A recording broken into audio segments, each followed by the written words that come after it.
رسول کائنات نے فرمایا، رب کریم فرماتا ہے جب میرا بندہ ہاتھ اٹھاتا ہے نا تو مجھے حیا آتی ہے کہ میں خالی کیسے لوٹا دوں اس کے۔ اتنے بڑے بادشاہ کی بارگاہ میں کبھی 10 منٹ عادت ہو جائے نا دعا مانگنے کی علیحدہ سے رات کو، حضور نے فرمایا جو فرض نماز کے بعد دعا مانگے اللہ اس کی قبول کر لیتا ہے۔ نبی پاک صلی اللہ تعالی علیہ وسلم نے فرمایا اللہ مسافر کی دعا قبول فرماتا ہے۔ حضور نے فرمایا اللہ مظلوم کی دعا قبول فرماتا ہے۔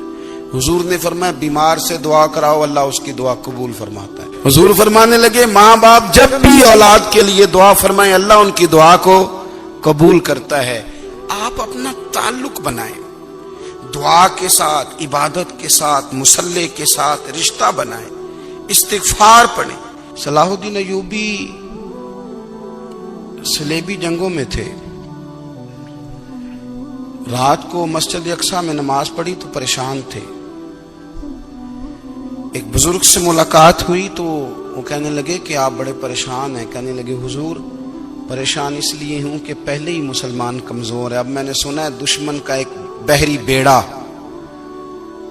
وہ جنگی سامان سے بھرا ہوا آ رہا ہے، تو اب ان کے پاس اور تلواریں اور نیزے آ جائیں گے، مسلمانوں کے پاس پہلے ہی وسائل کی کمی ہے، پریشان ہو کس طرح کر کے مقابلہ کریں گے۔ یہ بات کہتے ہی صلاح الدین ایوبی نے بزرگوں سے کہا حضور آپ بھی دعا کرنا، دعا کی بڑی طاقت ہے۔ میرے نبی پاک نے فرمایا دعا مومن کا ہتھیار ہے، دعا مومن کا۔ حضور نے فرمایا تقدیر کو سوائے دعا کے کوئی چیز نہیں بدل سکتی، دعا مومن کا ہتھیار ہے، یہ کافر کے پاس کوئی نہیں، یہ ہتھیار ہے مومن کا۔ اللہ کرے آپ کو سمجھ آئے، پھر سنیں کئی بار کہہ چکا ہوں یہ ہتھیار ہے کافر کے مقابلے میں، جو تیرے پاس سب سے بڑا ہتھیار ہے وہ دعا ہے۔ دعائیں کرانی چھوڑ دی، کرنی چھوڑ دی، لینی چھوڑ دی۔ حضرت سیدنا انس بن مالک رضی اللہ تعالیٰ عنہ فرمایا کرتے تھے میں نے وہ رنگ دیکھا ہے جب حضور دعا مانگتے تھے اور حضور کی مقدس آنکھوں میں آنسو بھی ساتھ ہی بہا کرتے تھے، میں نے وہ انداز دیکھا ہے۔ تو صلاح الدین ایوبی بزرگ سے کہنے لگے آپ بھی دعا کیجیے، اور خود رونے لگے اور سر سجدے میں رکھ کے رونے لگے، اور عشاء سے لے کر فجر تک روئے، خوب روئے۔ صبح وہ بزرگ آئے تو صلاح الدین ایوبی کا خوبصورت اور ہنستا ہوا چہرہ دیکھا، کہنے لگے آپ بڑے خوش ہیں، رات تو میں نے بڑے روتے ہوئے دیکھا تھا۔ تو کہنے لگے حضور وہ جو بحری بیڑا آ رہا تھا نا وہ پانی میں ڈوب گیا ہے، اب وہ نہیں آ رہا، ابھی خبر آئی ہے تو میں بڑا خوش ہوں۔ بزرگ کہنے لگے اوٹ سینے سے لگ، اور سونے کے بعد وہ بحری بیڑا پانی میں نہیں ڈوبا، وہ تیرے آنسوؤں میں ڈوب گیا ہے۔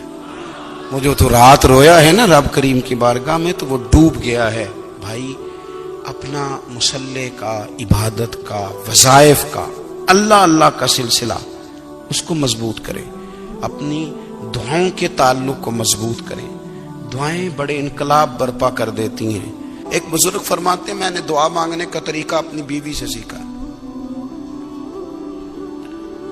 دعا مانگنے کا طریقہ اپنی، سیکھنے والے تو اپنے بچوں سے بھی سیکھ لیتے ہیں، سیکھنے والے تو ہر ایک سے سیکھتے ہیں۔ وہ کہتے ہیں میں نے دعا مانگنے کا سلیقہ اپنی بیوی سے سیکھا ہے۔ حضرت وہ کس طرح؟ فرمانے لگے میری بیوی نے نا مجھے کوئی کام بتایا، کچھ پیسوں کی ضرورت کے لیے کہا، تو میں نے اسے کہا کہ بھئی ابھی میرے پاس نہیں ہے، کچھ دنوں میں آتے ہیں تو میں دے دوں گا۔ عورتوں کی عادت ہوتی ہے وہ بار بار یاد کراتی ہیں، 2-4 دنوں کے بعد پھر اس نے کہا حضرت وہ میں نے کہا تھا کچھ پیسے، میں نے اسے کہا کہ ابھی میرے پاس نہیں ہے، کچھ دنوں میں ملتے ہیں تو میں تمہیں دے دوں گا۔ اس نے کچھ دنوں کے بعد پھر کہا حضور وہ میں نے کچھ پیسے کہے تھے۔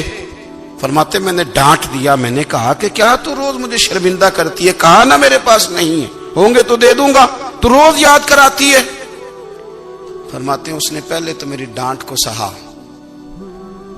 پھر میرے سخت جملوں نے اس کی آنکھوں میں آنسو پیدا کر دیے، پھر اس نے اپنے آنچل میں اپنے اس دکھ کو سمیٹا، اور پھر اس نے ایک جملہ کہا تو میں رو پڑا، اور مجھے اپنے رب سے مانگنے کا طریقہ آ گیا۔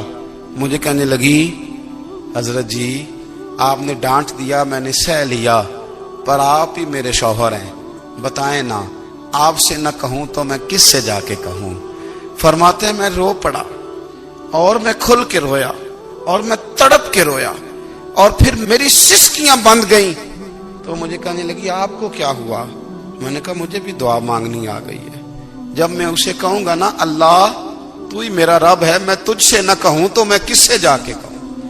میں کیوں کسی بندے سے سوال کروں؟ میں کیوں کسی دنیا دار سے کہوں؟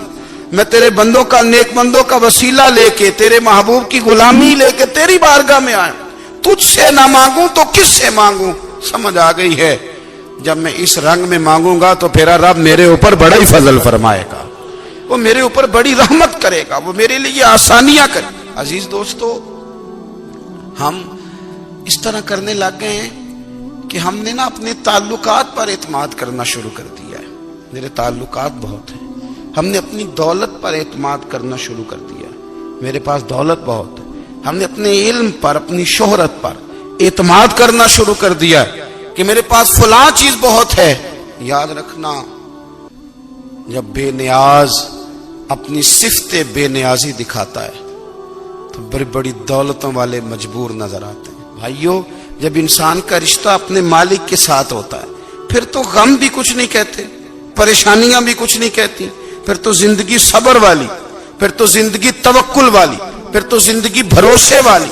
پھر انسان اپنے آپ کو رسوا نہیں کرتا، دنیا داروں سے امیدیں اس کی ختم ہو جاتی، امیدیں اللہ رسول سے لگا لیتا ہے، مضبوط ہو جاتا ہے، مضبوط، طاقتور ہو جاتا ہے، خوددار ہو جاتا ہے، باوقار باعزت ہو جاتا ہے۔ حضرت بہلول دانا رحمت اللہ علیہ بیٹھے تھے تو ہارون رشید حج کر کے آ رہا تھا،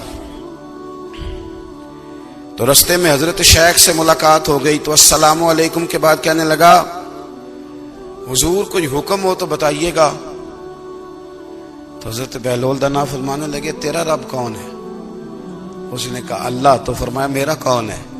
کہا اللہ۔ فرمانے لگے تو بڑا ہی بیوقوف ہے، کیا تو یہ سمجھتا ہے کہ رب ہارون رشید کو تو دے گا اور بہلول دانا کو بھول جائے گا؟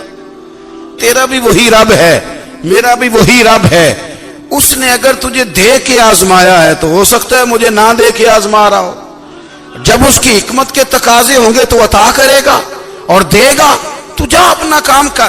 بھائی، اپنی روحانی زندگی، اپنی عبادات، اپنے وظائف، اپنے روزمرہ کے معاملات، اپنی دعائیں، اپنا استغفار، دیکھو کوئی مشکل کام تو نہیں، 2 رکوع ہیں سورہ واقعہ کے، اگر رات کو پڑھ لی جائے تو۔ میں کس طرح یہ بات بیان کروں کہ تعویذ بانٹنا آسان ہے اور وظیفہ بتانا مشکل ہے؟ سارا دن تعویذ بانٹیں تو لوگ لینے کو تیار ہیں، اور اگر آپ وظیفہ بتائیں تو کہتے ہیں تو مشکل کام ہے۔ او خدا کے بندے، اگر آپ کا تعلق قرآن پاک کے ساتھ مضبوط ہو، قرآن پاک کے ساتھ اگر آپ کا رشتہ ہو، لوگ سفارشیں ڈھونڈتے ہیں نا دنیا میں، کوئی تعلق مل جائے تو میرا کام ہو جائے۔ دنیا میں اتنا مشکل معاملہ ہے، آخرت میں مجھے بتائیے گا کتنا مشکل معاملہ ہوگا۔ میرے نبی پاک صلی اللہ تعالی علیہ وسلم نے فرمایا جو لوگ سورہ ملک پڑھا کرتے تھے نا، سورہ ملک، یہ سورت ملک قیامت میں ان کی سفارش کرے گی، اور اس طرح کرے گی کہ کہے گی اے اللہ یہاں اس بندے کو جنت میں داخل کر دے یا مجھے قرآن پاک سے علیحدہ کر دے۔ تو رب فرمائے گا جا اس کا دامن تھام کے اسے جنت تک پہنچایا۔ آپ بات کو سمجھیں، جب آپ کے تعلقات اپنے معاملات کے ساتھ مضبوط ہوں گے، یہ نبی کریم نے وعدہ کیا ہے کہ تو سورت واقعہ پڑھ تیرے گھر میں فاقہ نہیں آئے گا۔ حضرت عبداللہ ابن مسعود رضی اللہ تعالیٰ عنہ بیمار تھے تو حضرت عثمان غنی رضی اللہ تعالیٰ عنہ تیمارداری کے لیے تشریف لے گئے اور جا کر کے کہا کہ آپ بڑے بیمار ہیں، آپ کی بیٹیاں زیادہ ہیں، میں چاہتا ہوں کہ خزانے میں سے کچھ مدد کروں۔ تو سیدنا عبداللہ ابن مسعود رضی اللہ تعالیٰ عنہ اٹھ کے بیٹھ گئے اور کہنے لگے امیر المومنین، اللہ آپ کو میری طرف سے، میری بیٹیوں کی طرف سے بہتر صلہ دے، میری بیٹیوں کو کسی خزانے کی ضرورت نہیں، میں نے انہیں خزانہ دے دیا ہے۔ کہا جناب آپ نے کون سا خزانہ دیا ہے، میں آپ کے مالی معاملات کو جانتا ہوں۔ تو فرمانے لگے امیر المومنین، میرے نبی کریم نے فرمایا ہے جو سورت واقعہ پڑھے اسے کبھی فاقہ نہیں آتا، میں نے بیٹیوں کو یاد کرا دی ہے، یہ خزانہ میں نے انہیں دے دیا ہے۔ وہ سارے والدین سنیں جو بیٹیوں کے لیے پریشان رہتے ہیں۔ حضرت عبداللہ ابن مسعود نصیحت کر رہے ہیں، فرمانے لگے میں نے سورت واقعہ یاد بھی کرا دی ہے، پڑھنے کی عادت بھی ڈال دی ہے۔ حضور نے فرمایا ہے جو سورت واقعہ پڑھے اسے فاقہ نہیں آتا. کہنے لگے چاند تو اپنی جگہ چھوڑ سکتا ہے, سورج گر سکتا ہے, تارے ٹوٹ سکتے ہیں, پر مدینے والے رسول کی بات غلط نہیں ہو سکتی. حضور نے فرمایا فاقہ نہیں آئے گا تو انشاءاللہ کبھی بھی نہیں آئے گا.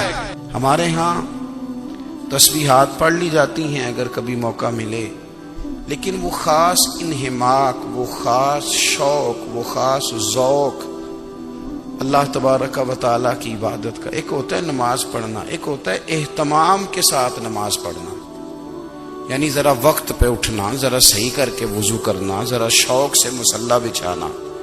ایک ہوتا ہے تسبیح پڑھ لینا, اور ایک ہوتا ہے ذرا تھوڑا سا نا شوق کے ساتھ اللہ کو یاد کرنا. آپ کبھی جو میں نے آیت کریمہ پڑھی اس کی آپ شان نزول دیکھیں. نبی کریم صلی اللہ تعالی علیہ وسلم کے نا کچھ صحابہ اللہ کی محبت کے شوق میں حضور کی بارگاہ میں حاضر ہوئے, اور انہوں نے آ کے عرض پتہ کیا کیا, عرض کرنے لگے یا رسول اللہ صلی اللہ تعالی علیہ وسلم سالوں بیت گئے ہیں سجدے کرتے ہوئے, حضور سالوں بیت گئے ہیں تسبیح پڑھتے ہوئے, سالوں بیت گئے کہتے ہوئے کہ سبحان اللہ وہ پاک ہے, ہمیں سالوں بیت گئے یہ کہتے ہوئے کہ اللہ اکبر وہی سب